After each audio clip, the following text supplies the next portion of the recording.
রোজ রোজ সেই একই কাজ, আবার ঘুম থেকে ওঠো, আবার ঝাড় দাও, আবার ঘর মুছো, আবার কাপড় কাচো, আবার রান্না করো, আবার খাও, আবার ঘুমো।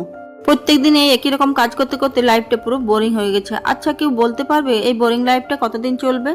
তোমরা বলতে পারবে না তো? আচ্ছা, আমি বলে দিচ্ছি, যতদিন শরীরে প্রাণ থাকবে ততদিন এই বোরিং কাজগুলো করে যেতে হবে। আচ্ছা ছাড়ো, ওইসব কথা বাদ দাও। কালকে যখন সকালে ঘুম থেকে উঠেই তখন দেখি বৃষ্টি পড়ছে। আর কয়দিন যা পরিমাণে গরম পড়েছে, মনে হচ্ছে যে সকাল থেকে বৃষ্টি হচ্ছে, ভালোই হচ্ছে। আজকের ওয়েদারটা একেবারেই ঠান্ডা ঠান্ডা থাকবে। ঘুম থেকে উঠে একটু বাইরে বৃষ্টি দেখছিলাম, আর খুব সুন্দর ঠান্ডা ঠান্ডা হাওয়াও আসছিল। তারপর আমি ফ্রেশ হয়ে নিয়েছিলাম, তারপর আমি উঠোনটা ঝাড় দিয়ে দিলাম। আর আমি যখন ঘুম থেকে উঠি তখন দেখি বর বেরিয়ে গেছে আর বাইরে থেকে তালা লাগিয়ে দিয়ে গেছে। জানো তো, আগের কোয়ার্টারে যখন আমরা থাকতাম তখন ও বেরোলে আমাকে উঠতে হতো দরজা বন্ধ করার জন্য। কিন্তু এখানে একটাই সুবিধা, যে আমাকে আর উঠতে হয় না, ও বাইরে থেকে তালা লাগিয়ে দেয়। কালকে আমি ভাবতেই পারিনি যে একটা খুশির খবর পাবো। খুশির খবরটা কি, ভিডিওটা লাস্ট অব্দি দেখলেই বুঝতে পারবে।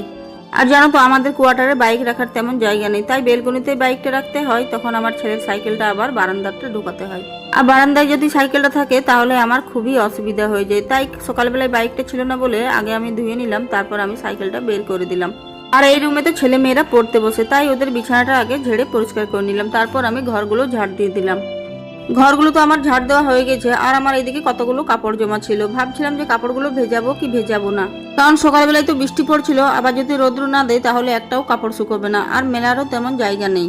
যাই হোক, কাপড়গুলো আমি যখন ভিজিয়ে দিয়েছি তখন আমি কাপড়গুলো কেচে নেব। এদিকে আমি স্নানটাও করে নিয়েছি। স্নান করে বালতির কাপড়টা আমি নামিয়ে রেখে দিলাম। তারপর আমি এদিকে ফুল আনতে চলে গেলাম। জানো তো, এই গাছটাতে আগে ফুলই ফুটতো না, কিন্তু এই কয়দিন ধরে এত পরিমাণে ফুল ফুটছে জানো তো। আর এই টগর ফুলটার এত সুন্দর গন্ধ, পুরো ঠাকুর ঘরটা সুগন্ধে ভরে যাচ্ছে। আর যখন আমি পুজো দিচ্ছিলাম তখন আমার শ্বশুর মশাই এসেছেন, আর আমার বর তখন চলে এসেছিল, তাই বরই শ্বশুর মশাইকে জল দিয়েছিল। আমি আবার পুজো করে একটু চা বানিয়ে দিলাম। বলছিলেন যে চা খাবো না, তাও একটু বানিয়ে দিলাম।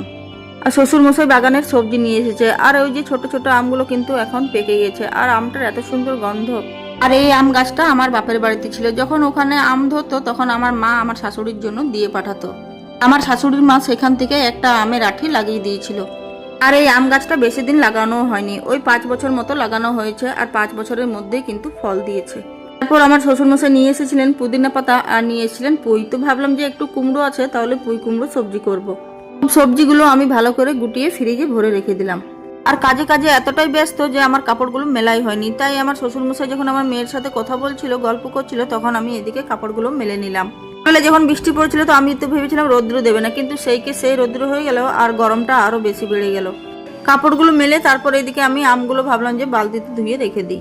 বালতিতে জল দিয়ে আমি আমগুলো ভিজিয়ে রেখে দিলাম। কালকে তো বরকে সকালে বলে দিয়েছিলাম যে একটু চারাপোনা মাছ নিয়ে